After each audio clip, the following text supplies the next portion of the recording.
Hello বন্ধুরা, আপনারা নিশ্চয়ই সবাই ভালো আছেন। আমি আবার একটা নতুন রেসিপি নিয়ে চলে এসেছি আমাদের ব্লগ সংসারের খুঁটিনাটিতে।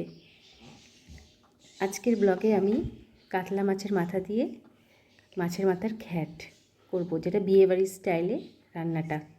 খেতে খুব সুন্দর হবে। আপনারা অবশ্যই বাড়িতে ট্রাই করে দেখবেন রেসিপিটা।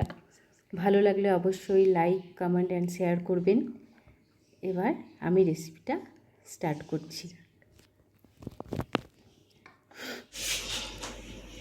মাছের মাথা ঘ্যাটের জন্য প্রথমে নিতে হবে কাতলা মাছের মাথা, যেটা আমি ভালো করে ধুয়ে রেখেছি। আর সবজি বলতে আমার ঘরে যা যা ছিল সেই সবজি নিয়েছি: ঝিঙে, পটল, মিষ্টি কুমড়ো, পেঁপে আর আলু। আরও অনেক সবজি দেওয়া যায়, তো সেগুলো ছিল না বলে দিতে পারিনি। পেঁয়াজ কুচি, রসুন কুচি, আদা বাটা আর মশলার মধ্যে তেজপাতা, শুকনো লঙ্কা, জিরে, ধনে গুঁড়ো। এবার মাছের মাথাটাকে ভালো করে নুন, হলুদ, লঙ্কা বাটা দিয়ে আমি মাখিয়ে নিই।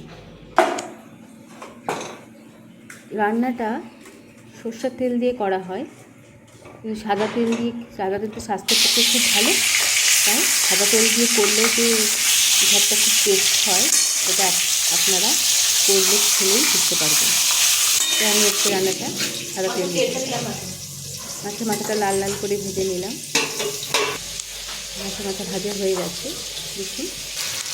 এবার কড়াইতে তেল গরম করা হয়ে গেলে সেই সাদা তেলই দিয়েছি। তার মধ্যে মিষ্টি কুমড়োটা যেহেতু গলে যায়, মিষ্টি কুমড়োটাকে আমি আগে থেকে ভালো করে ভেজে নিয়ে তুলে রাখলাম। এবার কড়াইতে তেল গরম হয়ে গেলে তার মধ্যে শুকনো লঙ্কা, তেজপাতা, জিরে, রাঁধুনি, পাঁচফোড়ন সব কিছু দিয়ে ভালো করে নাড়াচাড়া করে পেঁয়াজ কুচি, রসুন কুচিটা দিয়ে দিলাম। পেঁয়াজ কুচি, রসুন কুচি একদম লাল লাল করে ভাজতে হবে। লাল লাল করে না ভাজলে ঘ্যাটে পেঁয়াজের একটা গন্ধ থাকবে কাঁচা। লাল লাল করে ভাজা হয়ে গেছে দেখুন। এরপর আমি আদা বাটাটা দিয়ে দিলাম। আদা বাটা দিয়ে নাড়াচাড়া দিয়ে তারপরে আমি আপনাকে সবজিগুলো, পেঁপে আর আলু, যেহেতু নরম হতে টাইম লাগে, ওটা আগে ভালো করে দিয়ে নাড়াচাড়া করে নরম করে তারপরে দিলাম হচ্ছে পটলটা দিয়ে নাড়াচাড়া দেওয়ার পর এরপর ঝিঙে দিলাম। ঝিঙে দেওয়ার পরে ঝিঙে থেকে জল বেরোবে, তার জন্য আলাদা করে কোনো জল দেওয়ার প্রয়োজন নেই। এরপরে আমি দিলাম স্বাদ মতো নুন, হলুদ। ভালো করে নাড়াচাড়া করে দিয়ে নিয়ে তার মধ্যে এবার মশলা গুঁড়োগুলো সব দিয়ে দিলাম। ধনে গুঁড়ো, জিরে গুঁড়ো আর লঙ্কা গুঁড়ো সব কিছু দিয়ে, কাশ্মীরি লঙ্কার গুঁড়ো বেশি ভালো হবে না, কালারটার জন্য দেবো। ভালো করে এবার মাছের মাথাটা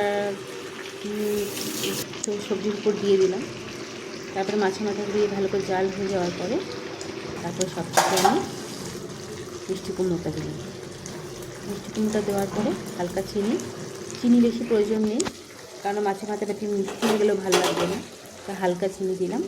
এবার ভালো করে রসটা দেখুন, ঝোলটা শুকিয়ে গেলে তবে এই যে ভাজা জিরে গুঁড়ো, সেটা আমাদের বাড়িতে তৈরি করা জিরে, মৌরি, রাঁধুনি, তেজপাতা, শুকনো খোলায় ভেজে মিক্সিতে গুঁড়ো করে নেওয়া। এবার ভালো করে মিশিয়ে আমার ঘ্যাট তৈরি। দেখুন ঘ্যাট রেডি। এটা লুচি, পরোটা, রুটি, ভাত যা দিয়ে খাবেন তাই ভাল লাগবে। আজকে আমাদের মেনুগুলো আমি শেয়ার করলাম: ভাত, ডাল,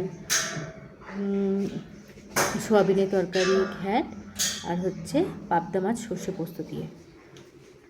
এখানে আমি আজকে আমাদের ব্লগটা শেষ করলাম। আপনাদের ভালো লাগলে অবশ্যই